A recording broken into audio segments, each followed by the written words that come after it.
எல்லாருக்கும் வணக்கம். டாக்டர் ரமேஷ் பேசுகிறேன். போன வீடியோவில் ட்ரிங்க்ஸ் ஆல்கஹால் கிட்னி எப்படி அஃபெக்ட் ஆகுது பற்றி பார்த்தோம்.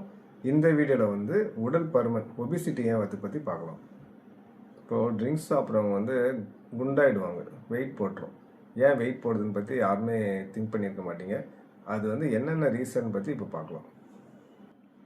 என்ன ரீசன்னா, ஆல்கஹாலே ரொம்ப ஹெவிங்க.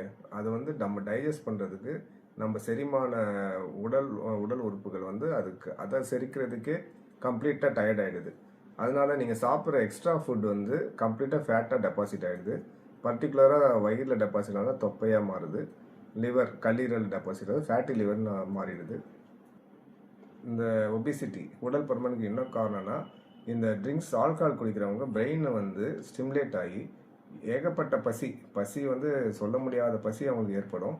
அதனால அவங்க என்ன பண்ணுறாங்கன்னா, சால்ட்டி ஃபுட், அதாவது உப்பு உள்ள ஃபுட்டு, சிப்ஸு, ஸ்நாக்ஸு, இந்த மாதிரிலாம் நிறைய சாப்பிட சொல்லலாம். ஃப்ரைடு சிக்கன், இந்த மாதிரிலாம் அவங்க என்ன சாப்பிட்றன்னு அவங்களுக்கே தெரியாது. நமக்கு வேண்டிய கலோரிக்கு மீறி எக்ஸ்ட்ரா சாப்பிடும்போது அது எக்ஸ்ட்ரா ஃபேட்டாக டெபாசிட் ஆகும். இப்போது பார்த்தீங்கன்னா, அந்த கொழுப்பு லிவரில் டெபாசிட் ஆனால், கல்லீரலில் டெபாசிட் ஆனால் ஃபேட்டி லிவர் ஃபார்ம் ஆகுது. ஃபேட்டி லிவர் மட்டும் ஃபார்ம் ஆகுது. அந்த பித்தப்பையில் கல் உருவாகிறதும் அதிகமாக ட்ரிங்க்ஸ் சாப்பிட்றவங்களுக்கு அதிகமாக இருக்குது. அந்த உருவாகிற கல் கணையத்தையும் பாதிக்கப்பட்டு, கணையம் தான் இன்சுலின் ப்ரொடியூஸ் பண்ணுது. இன்சுலின் தான் சுகர் கண்ட்ரோல் பண்ணுது.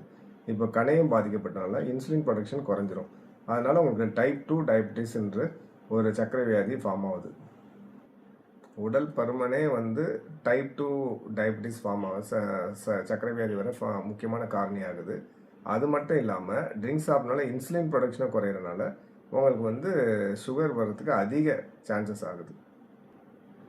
அதே மாதிரி ட்ரிங்க்ஸ் அதிகமாக எடுத்துக்கிறவங்களால கெட்ட கொழுப்பு, ட்ரைக்ளிசரைட்ஸ்னு கெட்ட கொழுப்பு பிளட்டில் ரைஸ் ஆகும்.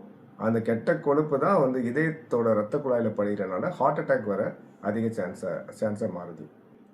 எந்த குறைபாடும் இல்லாமல் பிறக்கிற நம்ம இந்த ஆல்கஹால்ன்ற அந்த நச்சுத்தன்மையான ஒரு கெமிக்கல் சாப்பிட்றதுனால liver, kidney, brain, heart, nervous system, மண்ணீரல், எல்லாமே கல்லீரல் எல்லாம் பாதிக்கப்பட்டு நம்மளே நம்மளை அழிச்சிக்கிறோம். இவ்வளோ கெடுதி கொண்டு பண்ணுற ஆல்கஹால் நமக்கு தேவையா? நம்ம சொந்த காசையே நம்ம சூனியம் வச்சுக்கிற மாதிரி தான் இருக்குது. இதை கம்ப்ளீட்டாக நிப்பாட்டிட்டா நீங்கள் கம்ப்ளீட்டாக உங்கள் ஆர்கன்ஸில் பழையபடி ஆகிடும். அது ஒன்று தான் நீங்கள் செய்கிற உங்களுக்கு நன்மை. இவ்வளோ கெடுதி கொண்டு பண்ணுற ஆல்கஹாலை இன்றைக்கே ஸ்டாப் பண்ணிவிட்டு நாளையிலேருந்து புது மனுஷனாக நம்ம ஹெல்த்தியாக லைஃப் ஸ்டைலாக வரணுன்ட்டு ஒவ்வொரு ட்ரிங்க்ஸ் எடுக்கிறவங்களும் ஒரு உறுதிமொழி எடுத்துக்கணும். Thank you all. நெக்ஸ்ட் வீடியோவில் ஒரு நல்ல கண்டென்ட்டில் பார்ப்போம்.